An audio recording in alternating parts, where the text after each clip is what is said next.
No niin, hyvää huomenta vaan kaikille ja tervetuloa tähän Defconin aloitussessioon.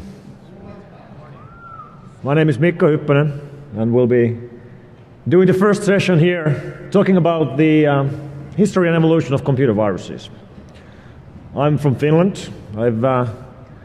I've been playing around with viruses for the past 20 years, a little bit more than that. And we are at an interesting point in history, and I'll get back to that in just a moment, and that's the main reason why I wanted to speak about the whole evolution of where we've been, where we are right now, and where we will be going with malware, trojans, backdoors, worms, viruses.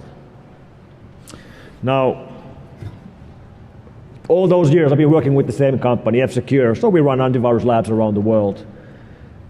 And of course, in the early days, our operations were very small. A couple of guys in the lab, analyze everything by hand, reverse engineer the code, build detection, try to figure out how they spread. Today, all professional antivirus companies run massive labs around the world with automation, because we are, on a typical day, right now receiving somewhere in the range of 100 to 200,000 samples coming into our systems. So obviously we can't keep up with normal human power anymore. But we'll start from Brain.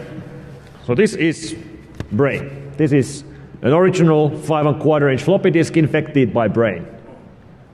And those of you who've seen my TED talk, which came out around 3 weeks ago, you'll see the first 5 minutes maybe, some stuff you've seen before, but then we'll get into more interesting stuff.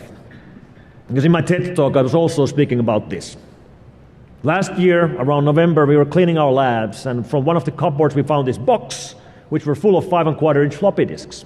And that box had basically the first 100 PC viruses in it, including this, Brain.A. And Brain.A is considered to be, and it's known to be, the first PC virus in history.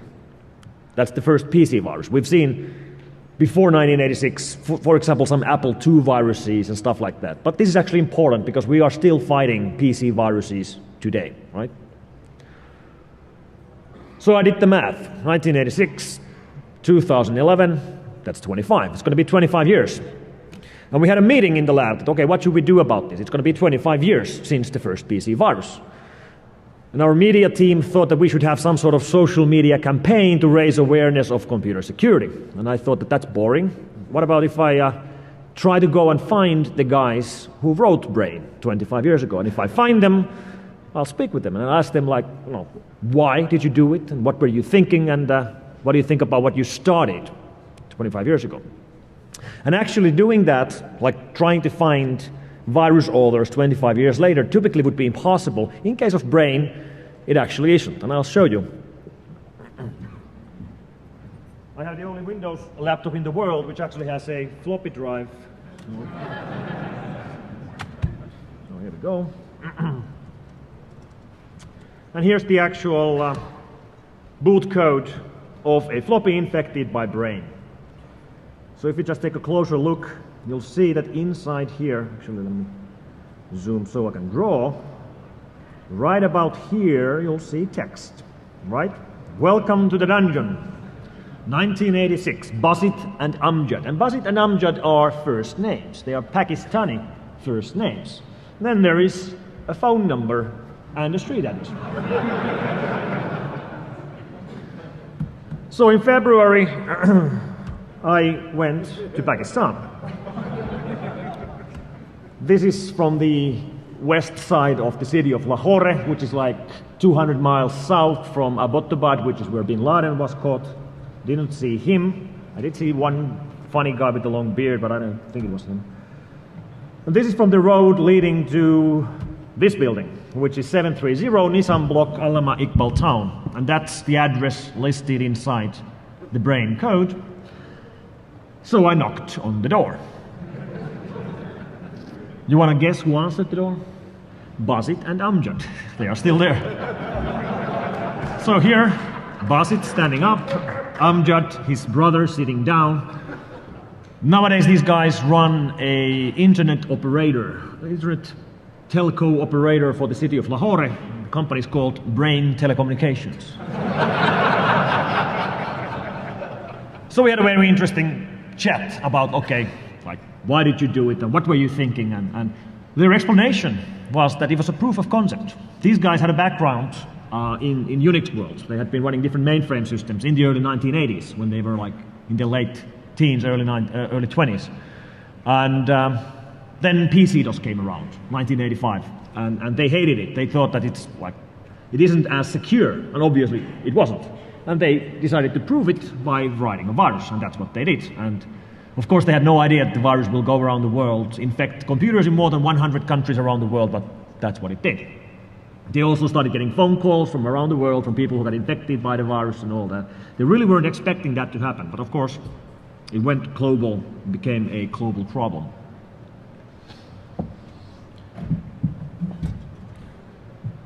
Now, viruses like this were, Brain was a very typical example of the early viruses we used to see back then. The motive wasn't anything very concrete. These guys wanted to try something out. They wanted to do something that would replicate and go around the world. And of course, around those days, 1986, 1987, 1988, viruses like Brain and Stone and Cascade and Yankee Doodle were all basically the same thing. They were spreading on floppy disks, infecting boot sectors, so you would have infected floppy inside your computer, you boot from the floppy, you get infected, and every other floppy you put in after that gets infected as well. Or file infectors like Yankee Doodle, which would infect DOS comp files, and then when you share files, well, it spreads from one computer to another. And these floppy infectors, what we have to remember, in 1986, we didn't have networks. Normal computers, PC computers, were not connected to each other in any way. In fact, most computers didn't have a hard drive. They would typically have 2 floppy drives only, right? So if you wanted to move data around, you had to put it on a floppy. There was no other means of doing it. And that's why floppy-based infectors spread so quickly. Well, many of these viruses at the time are also, in one way or another, visual. What I mean by that is that you would typically know that you're infected. And one good example of that is the Omega virus. And Omega virus is actually, it's not important in any history books or anywhere actually to anyone else except to me. But it's important to me because it's the first virus I analyzed. In September 1991, we had a customer case of a large company, actually a telco, where they have damage on their computers and they were suspecting a virus and they sent us a sample. And I got assigned to look at the sample because around that time in F-Secure I was the only guy who would do reverse engineering and assembly language. And even that I actually had never done on PC. I had a background with Commodore 64 and doing assembly there. But, go figure, I decided to do it and printed out the code, spent a couple of days trying to go through and understand how it works and learning the interrupts of DOS system and all that. And I did it. I decoded it. I actually didn't have a spare PC I could infect at the time, so I actually couldn't run the code. I was just reading and trying to figure what it does.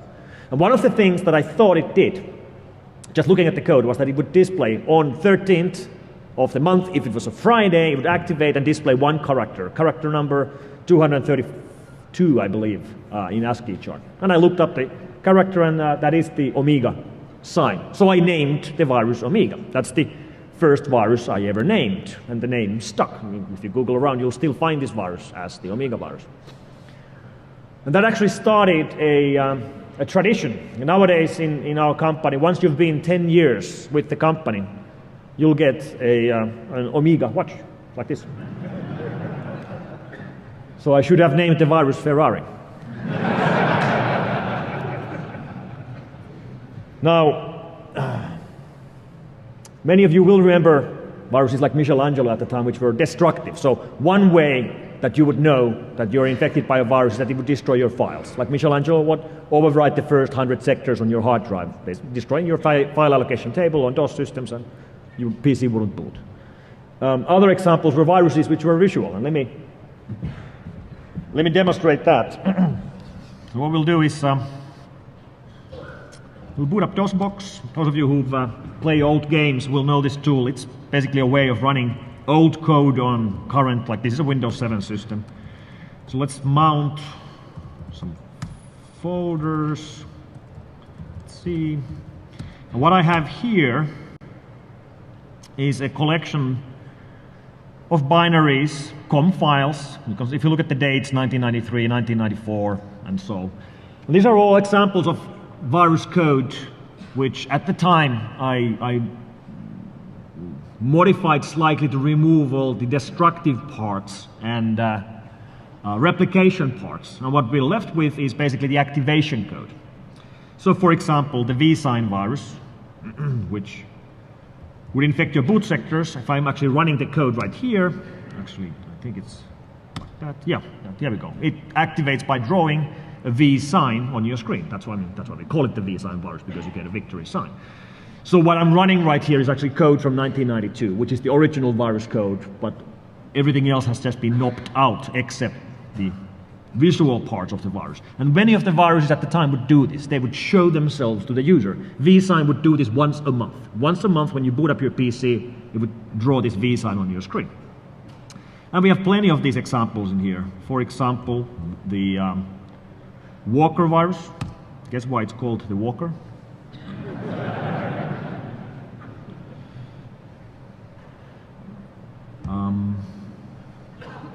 Don't actually remember what the Tequila virus does. Well, it draws a fractal, and that's of course not graphics, but DOS-based ASCII graphics with colors. Alex, I think it's some sort of a demo effect. Yeah, that's pretty nice actually. Like, let's do that again. It was so nice actually. There we go. Oh, pretty nice. Yeah. You want to see more? We have, for example, the ambulance car, which is neat because it makes sound. Except, well, it says dee-da, dee-da, dee-da. It doesn't work right now for some reason. Let's do one more. Actually, I'll show you something which actually does. Well, the crash virus looks like this. You know you're infected because it looks pretty bad. But, oh yeah, this is a good one. Coffee shop, made in the Netherlands. But the one I actually tried to show is this one, actual graphics, like EGA, or maybe actually VGA graphics. It quotes someone, I don't know, Carl Sagan, I believe. So, you would know that you're infected by a virus because you would get visual displays on your screen, or the virus would play games with you, like the Joshi, which one day of the year when you boot up the PC, it won't boot, it ends in this screen, and then you have to type happy birthday Joshi, and then it continues. Well, apparently that's the nickname of the virus writer of the time. Actually, I want to go back to DOSBox and show one more example, which is a good example of a virus playing games with the user. Let's try with the casino virus. Here we go. Casino virus is neat. It actually takes a copy of your file allocation table to memory, then it overwrites it on your hard drive, right? So you just lost all your files because the file allocation table is gone. But it has a copy in RAM, right? And now it lets you play a game. You have 5 credits, and if you win, it's going to write the allocation table back to the drive. Right? And if you just reset the machine, you lose, because it has already deleted the stuff. So, and it explains this in detail to the user, and it actually lets you play. And if you win, it actually does what it claims. And we can actually play this right now. We have 5 credits. If we get 5 pound signs, we win. So let's try. And that's the original code, so we might win or lose. It's not going to destroy my drive, but everything else is real, so we might win. No. 2 credits. No. Sometimes you win. I've won this game. And we lost. Oh.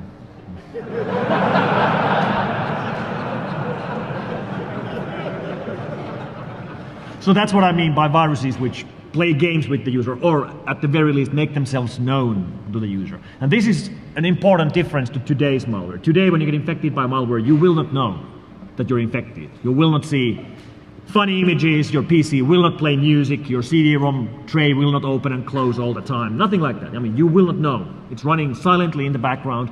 They won't even crash your systems nowadays. They're pretty well done. They're pretty compatible, won't slow down your system, won't take too much resources. They do testing on the virus code nowadays, so you won't actually see that you're infected like you used to see. The viruses started getting more and more advanced. Things like Mutation Engine, MTE, made by a Bulgarian virus writer who we knew at the time as Dark Avenger, which was basically not a virus, but a kit that you could use to turn any other virus into polymorphic virus, so it encrypts itself with different encryption every single time. Or VCL, Virus Creation Laboratory, which actually was the first one which had a user interface you could use to create viruses. So that's VCL. You just click on the menus, you click generate, and it makes a virus for you. And this is in 1992, so pretty advanced, 19 years ago. And then comes Windows.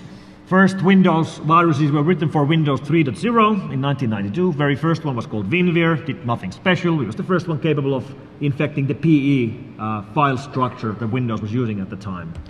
Other viruses of the time, Monkey, 1/2, these are mostly encrypting boot sector viruses. And then we get Concept in 1995, which is a virus that infects not your floppies, not your binaries, but it infects your documents. Concept actually infects Word documents using the VBA, Visual Basic for Applications, scripting language inside Office at the time. And that's actually a big deal, because if you think about what you do with your computers every single day, most computer users spend their days handling documents, creating and reading files, Excel sheets, Word documents, PowerPoint slides, what have you. And if sharing those shares a virus, that's a big deal. And Concept became the most common virus in the world within the first 30 days since we found it.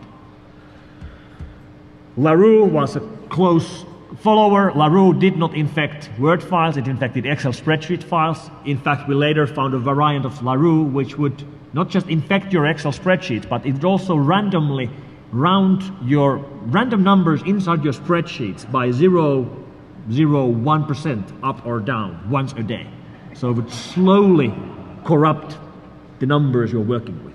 And that's a pretty nasty attack, because you will not notice the problem until it's been happening for quite a while, which means the data you're working with is bad, your backups are bad. I mean, there's no easy way to recover, there's no easy way to figure what it has changed and when.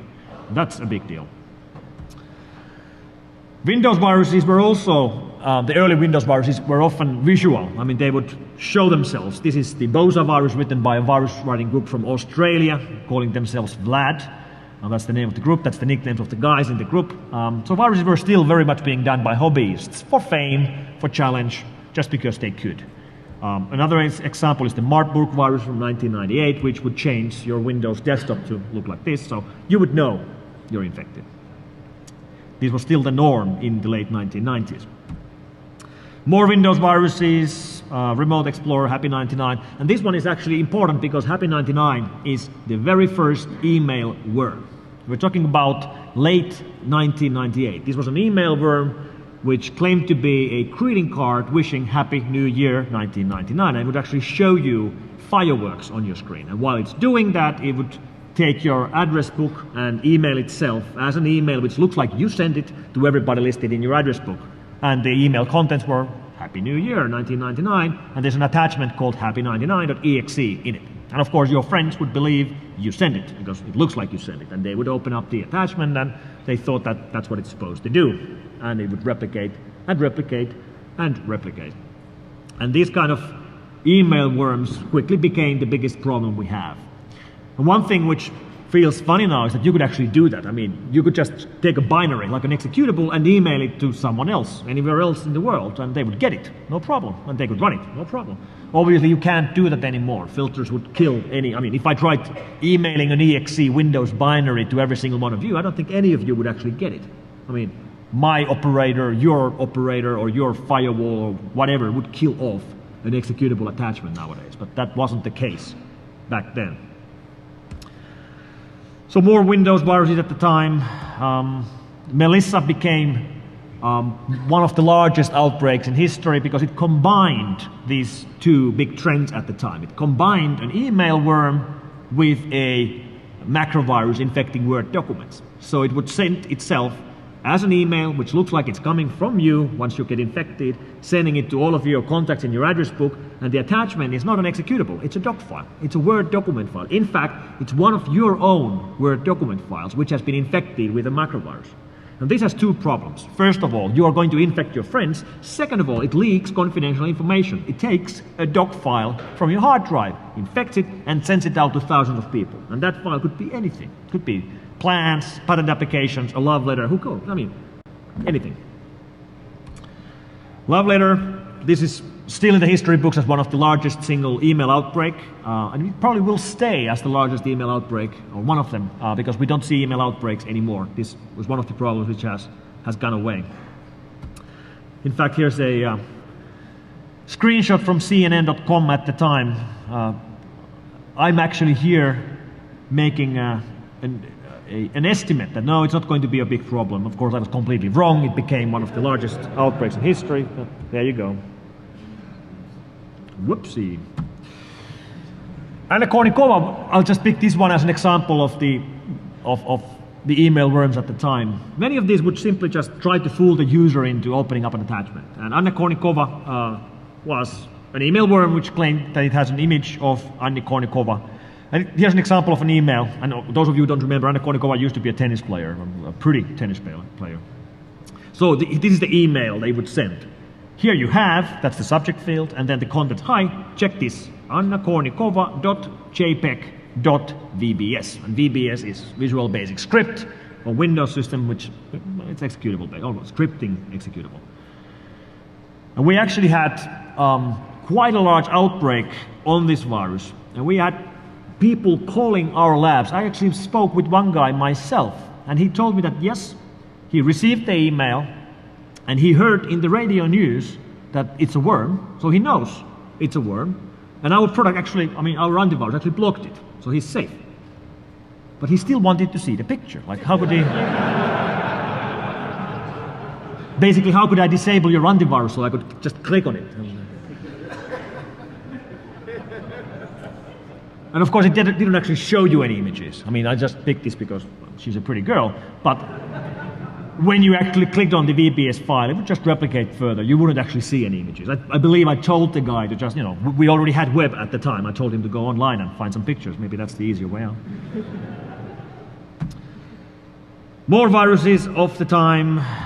Maybe this one is more important than others. This was one of the first Windows network share replicating virus, NIMDA, which got its name from admin, which that's why it's named.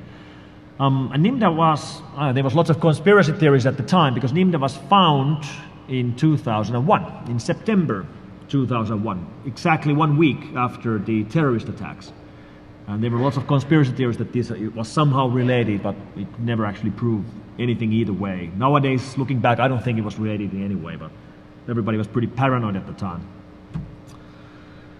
More viruses, and now these are all Windows email replicating viruses. Sven is a good example on the kind of social engineering tricks they were using. Here's an email sent by Sven, and it looks like it's an email coming from Microsoft. So sender is MS Technical Assistance. It explains that there's new patches, and this is in 2003, so we didn't have Microsoft updates yet. You didn't have automatic updates. If you wanted to patch your system, you had to download a patch file, an executable file, and run it. So this used that trick to its benefit. Looks fairly convincing. Looks like a real Microsoft email, and there's a file. You can see it there in the top, q-something.exe attached into it. That is the naming convention Microsoft used at the time for patches. And it's especially handy because the message explains to you that this is a security update for September 2003, and it would actually get the current date. So when this virus kept on replicating for a number of years, it would always speak about the current month and the current year. If you would run Sven today, it would speak about August 2011 cumulative patch.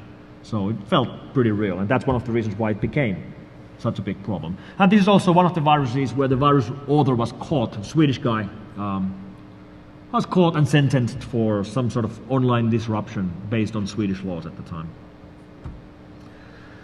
But then things started changing.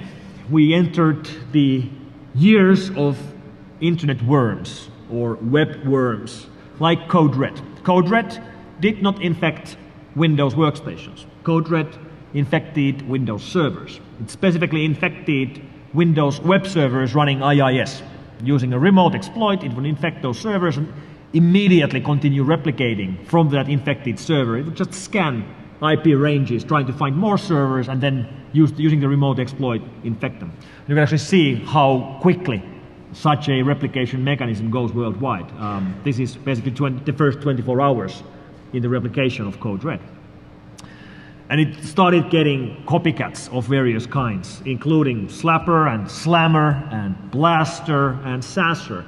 Most of these targeting Windows workstations using remote exploits in LSASS or in RPC or some other network visible resources of Windows. And we have to remember 2004, most Windows users were not running a firewall. I mean, if they were online, even if they were inside a company, most likely they had open ports all the way to the internet, which now feels pretty weird, but that's the situation at the time. So you had port 139 or port 445 TCP open to anybody could connect to it from anywhere in the world. And if there were remote exploits, they could exploit them, and they did. And that's how, for example, Sasser spread. So if you think about that, you have one infected PC, and it just starts scanning either random IP addresses or just one by one, like try to go through all IP4 addresses. And the IP4 addresses we don't have. I mean, we have 4.3 billion IP addresses, which is perfectly scannable. You can scan them all. Many of these, I mean, most of these weren't scanned, every single IP address in the world. And of course, they'll find empty addresses, like addresses which route nowhere, so there's nothing to infect. Or they'll find an address which has a computer, but it's a wrong kind of a computer, like it's a Mac. A Windows worm won't be able to infect it. Or it finds a right kind of a computer, like a Windows computer, but it's blocked. It's, behind a firewall or some sort of routing protection, so you can't connect. Or it's already patched, so the patch that the vulnerability has already been closed by the user. But as you can guess, if it just keeps on scanning and keeps on scanning, eventually it will find a computer which is the right kind of a computer, which is not behind a firewall, which has not yet been patched. And in that case, of course, it will infect that computer. And it will immediately start replicating further from that computer. In fact, they are now both scanning the whole public IP ranges, and it gets faster and faster. And this explains why we got these massive spreading speeds, including Slammer. It was later proven that it scanned the whole IP4 address range in less than 20 minutes from the moment when it was started. And that's pretty remarkable. In 20 minutes, all of us who were online in 2003, it scanned our computers, it scanned our mobile phones, if we had mobile phones with internet connectivity at the time. And to the end user, you would typically know that something like this was happening because you get some sort of a crash on your system. Slammer, Blaster, and Sasser, for example, would cause a system shutdown because they would remotely crash RPC or LSASS in Windows at the time. So the end user would see that there's a problem. His PC would shut down. He would have 60 seconds of time to save his data, and then it would shut down. He would reboot, and he would most likely see it again in a minute or two, or maybe in 10 minutes, maybe in half an hour. Depends on when the next time someone else is scanning his IP address. So let's think about this. You are an end user. You start seeing this regularly on your PC. You can't work because your PC keeps rebooting. What are you going to do? Well, you ask around. Like, what should I do? My PC reboots. Somebody will know that, yeah, it's a virus. All right. What should I do? Well, you should patch the RPC vulnerability or the LSASS vulnerability. All right. How do I patch it? Well, you go to Microsoft.com and you find the patch, you download it, you run it. Okay. Let's do that. We have here Microsoft download pages from 2003. That's the actual patch for the RPC vulnerability MS03039. Click download. Excellent. We get an executable file. Let's download it on our desktop. Here we go, and now we're downloading it. Excellent. And of course, this takes a while, which means it's more than likely that you'll actually get, while you're downloading it, you get the same error message. And now you have two counters on your screen at the same time. You have the countdown from 60 seconds to 0 of reboot, and you have the download counter, like how many percentages of the actual patch you've downloaded. So you're basically running a game or a race, like who's going to be first. And this game was being run on thousands and thousands of computers around the world. And of course, most of the users lost again. They didn't get the patch before it rebooted again. Very, very frustrating.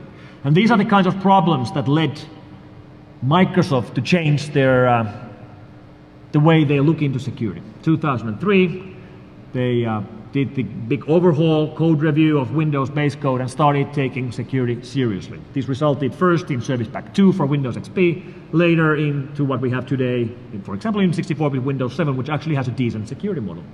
So this was the basic reason why security in Windows world regarding problems like these were finally taken seriously. And the problems we saw at the time were serious. Here's the packet loss chart of the whole internet. during the hours when the slammer worm started spreading. Typical packet loss globally, 1 to 2%, then suddenly jumps to 20, 30%. Massive problems. So we started getting denial of service problems on systems which weren't infected themselves, but they were in the same networks with infected systems, and the packet generation that they saw was so massive that we started seeing problems with critical infrastructure. So in 2003, I wrote down some of the things we saw thanks to Slammer and Blaster and Sasser. We had air traffic control problems. We had ATM networks down. We had 911 services down. We had infected nuclear plants in USA in 2003 because of Sasser. Flight problems, government systems infected, Heathrow Airport check-in systems infected. A couple of screenshots I took at the time. Air Canada couldn't operate because they were infected by Sasser, I believe. In fact, here's a picture from their check-in. Anybody spot the blue screen? Right there. And it wasn't just computers. I mean, normal computers at the time. For example, the automation gear started getting affected. Here's a screenshot from CSX that I took in August 2003. Those of you who don't know, CSX is one of the largest railroad operators here in USA. If you look, what they announced is that they had an in-house infection which resulted in a slowdown of major applications, including dispatching and signal systems. As a result, passenger and freight train traffic was halted immediately, including the morning commuter train service in the metropolitan Washington, D.C. area. So, trains around the capital of the United States of America stopped in the middle of the day, in the middle of their tracks, because of a computer virus. This actually happened in 2003. And things like these were the wake-up call. And then, of course, we had infections in things like these. We had a large case of infected forest tractors because they run Windows, and they got infected because they had GPRS connections. They were actually sending embedded geeks in tractors in the middle of the forest to find, because they wouldn't boot up. They couldn't operate these once they got infected. And they were like typically far away in forests, and you had to somehow rescue them from there. And then we had cases like these. This is a screenshot from a Swedish Aftonbladet magazine explaining that this hospital in Västra Götaland had in-house infection with 5,000 computers infected, which is bad. But what's even worse is that also these got infected. They're X-ray systems, which were running Windows. And they actually had patients put into ambulance cars and driven to other hospitals to be taken care of because they had infections in their hospital systems at the time.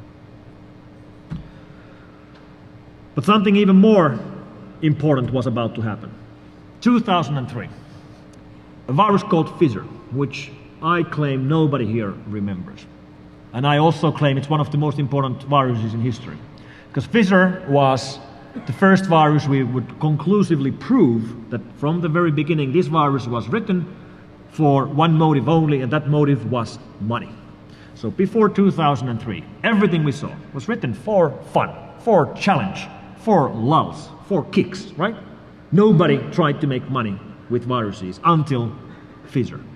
And the way Fizzer tried to make money is by sending spam. So it would infect computers, build a proxy network out of them so you could reroute proxy or email traffic through them, and that service was then sold to spammers. And this is something we still see today. Email spam still exists, and it's still being sent through infected home computers. And obviously there's money to be made out of this. Very quickly, many of the hobbyist virus writers of the time realized that they could actually use their skills to make money by cooperating with spammers, by starting to steal passwords with keyloggers, starting to steal credit card details when people from infected computers were doing online purchases and typing in their usernames and passwords. And very quickly, we also started seeing the shift, geographical shift on where viruses were coming from. In the good old days, before viruses turned into money-making machines, they were mostly done in developed Western nations like Europe, USA, Canada, Japan, Australia. Today, the biggest hotspots are Russia, Ukraine, Kazakhstan, Romania, Moldova, China, obviously, and South America, especially Brazil, which is the biggest source of banking Trojans, which steal money during online banking. And the virus writers themselves changed. We had completely new kinds of online criminals getting onto the net and doing these. Here's examples of caught virus writers from the 1990s, including on the top right corner, Mr. Channing Hao, who wrote the CIH, aka the Chernobyl virus. And then here's some caught virus writers after 2003. You see any difference? So they became much more organized, much more professional. The guy at the bottom left, Mr. Tariq Al-Daour, was actually using keyloggers to steal credit card numbers, and they were then laundering money from those credit card numbers by putting them into online poker games and losing money on purpose from the credit card numbers to accounts that they controlled, and then they would move them back to the real world. And what they did is that they laundered close to 2 million euros, and that money was then used to purchase gear like hiking boots, tents, sleeping bags, knives, GPS navigators, plane tickets, and all this was shipped to Iraq, to the insurgents fighting over there. So what we have here, for example, is a link between online crime, viruses, trojans, backdoors, and funding the insurgents in Iraq. So some of the viruses that then started to make headlines, money-making viruses, Sobic, Witty, MyDoom, Bagel, these were spam-generating viruses mostly. And then open source bots, like SDBot, which actually the source code of SDBot is licensed under GNU public license, and we've seen tens of thousands of variants of this throughout the years. We probably still see versions of SDBot being made today, like 8 years later. And other typical bots or botnet creating bots at the time. So you would have a number of infected machines, and they could all be controlled centrally, creating a botnet which could be used not just to send spam, but also do banking Trojan attacks and credit card theft and stuff like that.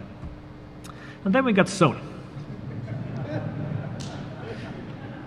Now, Sony gets a lot of hate, and they get it for a good reason. They've been doing bad stuff for a number of years. I think it pretty much really started with the rootkit that they were shipping on One Cent and Switchfoot and Celine Dion music CDs. So if you would buy a Celine Dion music CD and listen to it on your CD player, no problem. But if you put it inside your computer, it would auto-run an installer which would install a DRM code on your system. No questions asked, no prompting, nothing. It just installs a DRM system. And then it installs a rootkit, a Windows rootkit, which hides that DRM. And in fact, it doesn't just hide the DRM, it hides any file or any folder which starts with specific characters, basically $_, I believe, or something like that. Which means, yes, you could hide a DRM, but you could hide also anything else. And viruses very quickly started naming their binaries with $_. Because if a computer which had been used to listen to Celine Dion got infected, Sony would now hide the virus. And it would hide it so well that pretty much none of the antivirus programs at the time could scan the files anymore. They would be just gone. And of course, some would claim that if you listen to Celine Dion, you deserve to get infected. But I'm not saying that. But there were interesting comments coming out of Sony at the time, especially a person called Thomas Hesse, president for Sony BMG International. He made a quote which was so cool we actually printed t-shirts out of it. Most people don't even know what a rootkit is, so why should they care about it? And that's a great quote. I mean, if they don't know what it is, I mean, most people don't even know what a brain damage is, so why should they care about it? Then we started seeing more and more rootkits, not just from Sony, but I mean from traditional virus writing gangs who wanted to hide their malicious code better. Hackstore basically was a kit which you could use to hide any other binary or processes or registry keys or open ports. Then more viruses at the time. Stormworm, many will still remember from 2007. In fact, I believe we have, here's a video clip shot in our lab showing the spread of Stormworm. We run this system which just illustrates where we blocked viruses. And if you look at the top corner, the time is ticking away. It's getting close to midnight, and pretty much around midnight, the outbreak of Storm starts. So watch carefully. The system is now normal. That's what it looks normally, right? Now it's 11 p.m. and here we go.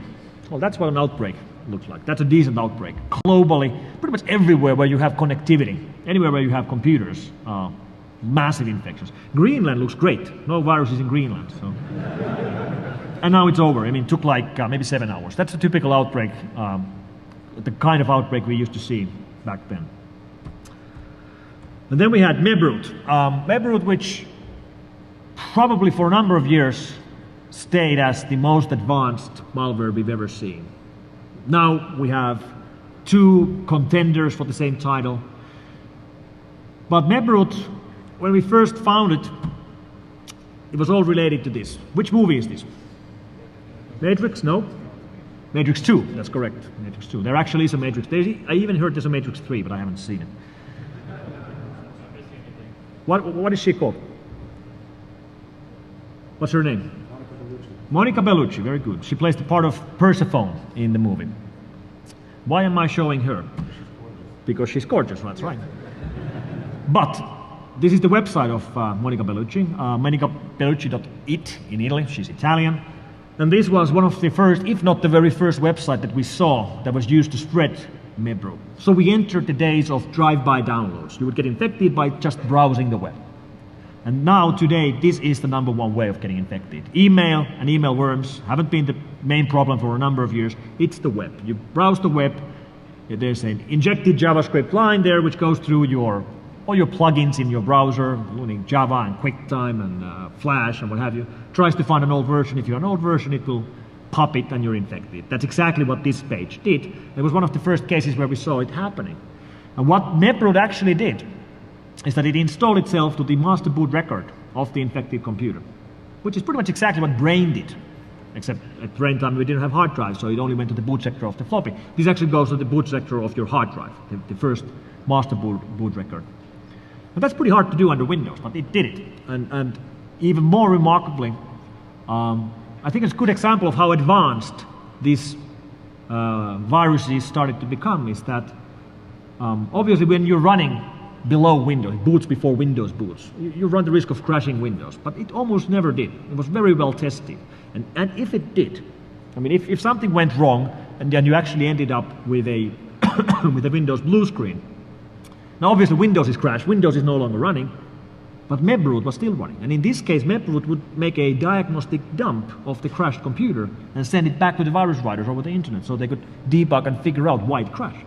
No? Remote quality assurance for malware, right? Conficker, the biggest outbreak of 2009, still remains one of the biggest mysteries we have in the history of viruses. Massive, massive infection which wasn't used to do anything at all. And then we started finding even more advanced. If Mebroot was advanced, this is pretty much the state of the art nowadays. TDSS, or aka Alureon, rootkits, which are today capable of infecting a 64-bit Windows 7 in the MBR, booting all the way from the MBR, surviving the Windows boot, regardless of all the security features that were introduced in Windows 7. Pretty remarkable stuff. The amount of infected machines around the world right now with this is in the millions, and it's being used for different kind of money-making scams. It's one of the biggest problems we have at the moment. But that was still quite different from these ransom Trojans that we started seeing as well. By this time, like I explained earlier, most of the infections were invisible. You wouldn't know that you're infected. But then we started seeing Trojans like GP code, which were very visible. What GP code does is that it infects your system, then it waits for the PC to be idle, so that you're not at the computer, and then it starts encrypting your hard drive. Goes through your hard drive, encrypts everything, and then it changes the Windows wallpaper to this message where it explains that, you know, all your files have now been encrypted. If you want to get your files back, please read the how to decrypt TXT file. And when you read the how to decrypt TXT file, it explains to you in detail that, yep, we just encrypted your files using RSA 1024 with an AES key, and if you want to get your files back, please actually email us here, filemaker@safemail.net, and send us $125 through a Ucash prepaid system, and provide this unique key, which is unique to your system, and they will provide you with the decryptor. And they actually will. We've worked with multiple cases where affected users have sent them money and have gotten the decryptor back. And as much as I hate the idea of anybody sending any money to these clowns, I know the people have done it and they have gotten their files back. And this is pretty nasty way of making money with malware. And it's also, I mean, typically when we would find an email address like this, which we know is being used by online criminals, we would shut it down. We haven't shut this one down. This email address still works today because we know there are users out there who need to be able to send money to criminals because they need their files back because they don't have backups. And of course, what you should have is backups. Many of these cases have actually been corporate users where not just a corporate laptop has been encrypted, but also network shares have been encrypted. And then they learn that they actually don't have good backups and they have a big problem, and they would be more than happy to pay $125 to get their files back. But all this work with malware like this did not prepare us for what we would find next, and that was Stuxnet. Stuxnet, which was found in summer of 2010, Stuxnet, which had been around, spreading in the wild already for a year. And that's actually remarkable. And that's actually embarrassing to us. I mean, us antivirus vendors and us security companies. We missed Stuxnet for a freaking year. Nobody saw it going around. Eventually, when it was found, it already had done what it wanted to do. And of course, as we know by now, Stuxnet was written by you guys, and you guys I mean the Americans, the US government. And it was a successful operation. It wanted to disrupt the Natanz nuclear enrichment plant in Iran, and it did. In fact, we believe it already did what it wanted to do in 2009. So by the time it found it in 2010, it didn't actually matter anymore. It had already done what it did. So let's look at that a little bit closer.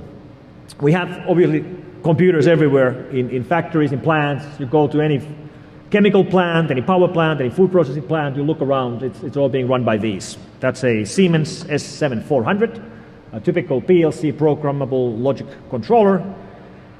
And for example, the elevators in this building most likely run PLCs or maybe STUs, something along these lines. Automation, which isn't running Windows, isn't running, it's actually running, Siemens gear is running 32 with Linux inside. Very fault-tolerant systems, and the way they are being programmed is typically from Windows workstations, and that's the route in. Stuxnet will infect pretty much any Windows computer in the world, but it won't do anything except replicate unless the computer has the Siemens Step 7 programming environment installed, and that's the environment you use to program these. And even if it finds Step 7 running on the computer, it won't do anything unless it's connected to the right kind of a PLC. It has to be Siemens S7417 or another model. If it finds the right PLC, then it will reprogram the PLC. And now it waits for somebody to disconnect the PLC from the computer and take it to a factory floor. And it still won't do anything unless it's connected exactly the right kind of gear.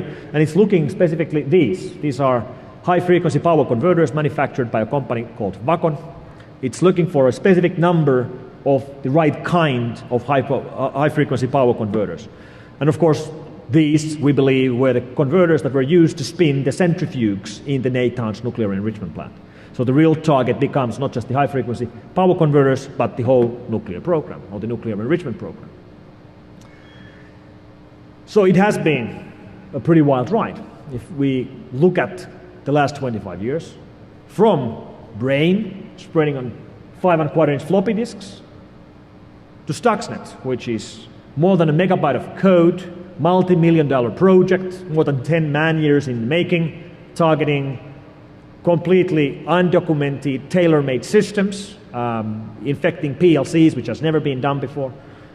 It's been amazing change what we've seen. Many things have changed, at the same time many things haven't changed. For example, Brain never spread over the internet because we didn't really have internet in 1986 as we have it today. Stuxnet doesn't spread over the internet. It spreads on USB sticks. Why? Because the systems it wants to reach are not on the internet. Well, obviously, nuclear systems are not online. They are separated. That's why it spreads on USB sticks. Brain was actually a rootkit. If you tried to read the infected boot sector, you wouldn't see it. It would redirect the read attempt and give you the original boot sector instead.